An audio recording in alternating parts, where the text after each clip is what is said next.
Welcome to the Sapura Drilling Painting Specialist Coaching Video Training Program. In Sapura Drilling, the proper upkeep and maintenance of the rig is an important part of our business. How a rig looks is how we present ourselves to our clients, and in short, this is our home away from home.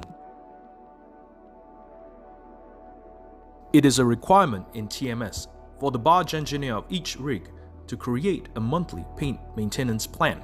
Using this as a guide, he will plan out painting jobs on the rig. The rig is separated into specific areas to be painted and maintained as per schedule. Areas with higher volumes of traffic or are impact prone shall be maintained more frequently. High impact prone areas such as under the loading hatches or drill floor should be protected with dunnage or mats to extend the lifespan of the paint coating and steel underneath. As a painter, you begin your day with a briefing from the barge engineer. He will instruct you which areas need maintenance. Before the job begins, ask yourself the following. Will you require a permit to work? Which task-based risk assessment to use for discussion? What tools do you need? Risk evaluation. Here are some useful paint-related points to consider in your task-based risk assessments. Look above you, around you, below you, and ask yourself, what can go wrong? There may be additional hazards on site that are not covered by your TBRA that need to be mitigated. Check for concurrent activities around your work area. Conduct a hazard hunt and add the new risk assessment findings to your TBRA. Potential hazards may include sharp edges, spilling or splashing paint on bare skin or into eyes.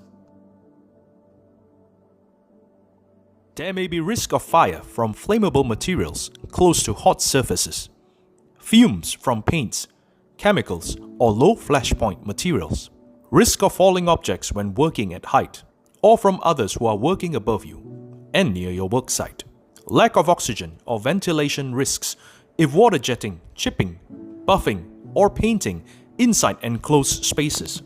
Paint may not dry when wrongly mixed. Here are some useful mitigations to include into the TBRA. After acknowledging that there is a risk, we ask ourselves, what do we do to prevent it from happening completely or lessen its impact? Wear proper PPE as required for the job. Remove flammable hazards from work area before starting work. Barrier up and put up warning signs to warn others working on concurrent activities around your work area.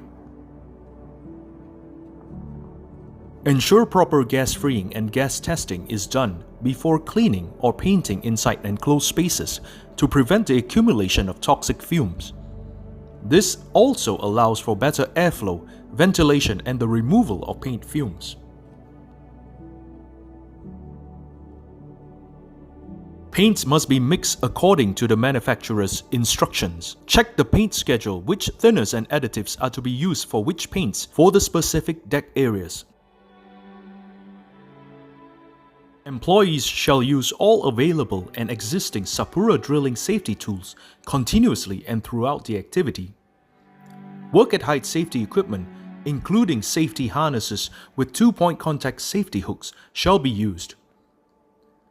Rescue kits for work at height and enclosed spaces rescue kits should be prepared on standby at the work site for immediate deployment in case of emergencies.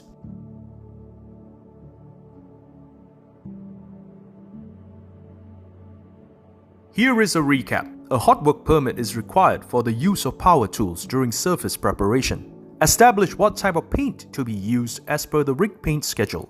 Conduct a pre-job meeting with your supervisor and persons doing the work to assess the risks involved and mitigations are in place. Check for new hazards. Put up yellow-black caution barrier tapes to warn concurrent activities around you. Put up red-white danger barrier tapes if your work may endanger people working below you. Check with supervisors about people sleeping near work areas if it is to be needle gunned. Take all required equipment to set up at the worksite. Do not overload yourself. Carry it safely, especially when using stairs. Always have one hand on the handrails. Inspect your equipment and hoses before use. Secure whip checks and safety pins correctly.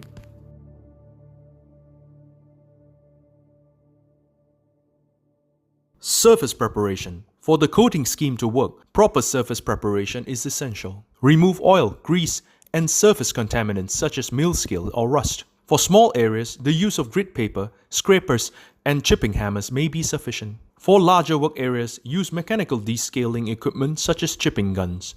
This will be more efficient. After chipping till bare shiny metal, the surface needs to be buffed manually with a wire brush. For larger areas, use a pneumatic wire brush. Non-weather surface areas where the paint has been scratched to the core exposing bare metals can be sanded using grit paper to create a surface profile or feathering on the adjacent intact old paint. After buffing, apply a coat of anti-rust. This will provide a chemical protective layer against rusting. Once the anti-rust coat is dry, apply a coat of primer. Some areas such as pipe deck which are more impact prone may require 2 coats of primer. Allow the primer time to dry before application of the final top coat.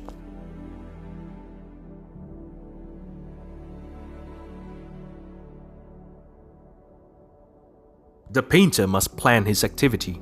He has to complete chipping, buffing, cleaning, and end up with at least 1 coat of anti-rust or primer before the day's end. Areas which have been stripped bare metal must not be left uncoated overnight, as it will continue to rust when exposed to elements. When painting top coats, it is important to start with the painting of corners and tough to reach areas using a paintbrush technique called cutting. The rest of the body can be painted using a roller. Install painter's tape as a straight line painting guide before painting top coats for areas which require precision painting, especially when there are lines separating 2 or more colors. This protects areas which are not supposed to be painted. This neatness is the Sapura standard of painting.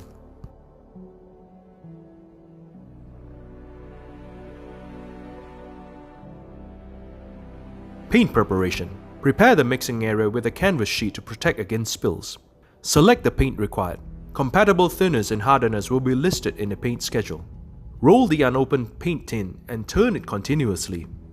This will allow the layer of solvents which have separated during storage to mix properly with the paint pigment and binder. Prepare your mixing tools.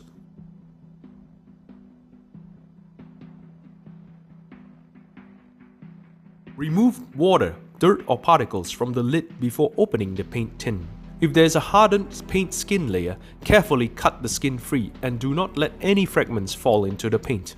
Remove skin if present before use. Use a clean ladle or stick to mix the paint thoroughly. Check the pot life of the paint and hardener before using. 2-pack paints should be prepared by mixing the entire contents of the hardener as per manufacturer's recommendations or as needed. Take note that unfinished mixed 2-part paints, if not used, cannot be kept. It will harden. The hardener should be continuously added while stirring to ensure that it mixes correctly.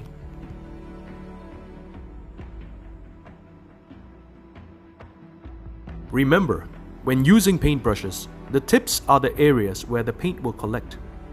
Brush the tip evenly over the area to be applied to transfer the paint. When using paints with hardeners, both brushes and roller brushes are for single use only.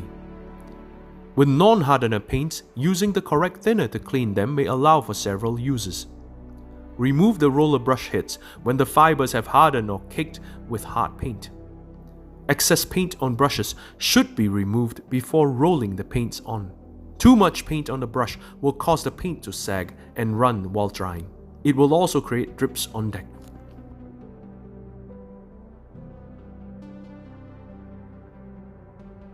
Housekeeping. When the paint is dry and cured, remove any painter's tape and check tools are undamaged to be made ready for use again.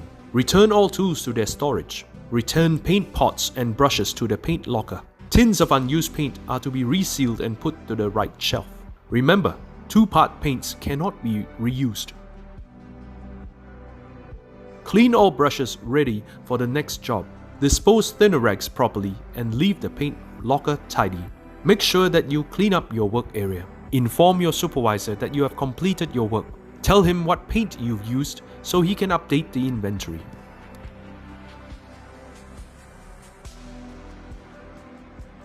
Do a final check. Remove any barrier tapes and signages.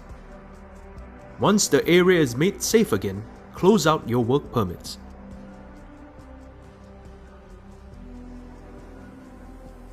Work at height safety tools such as anchor straps, carabiners, latch safe and retractable fall arresters are available on board. Request your supervisors to provide training. Crane booms are high-value equipment. The crane operator is to inspect the crane boom paint condition during daily crane inspections for paint and metal deterioration. A rust bubble at early stages can be buffed out by grinding and recoating the surface as soon as possible. Early action can prevent costly and timely boom lacing changeouts due to lack of attention and maintenance. This is the end of the training program.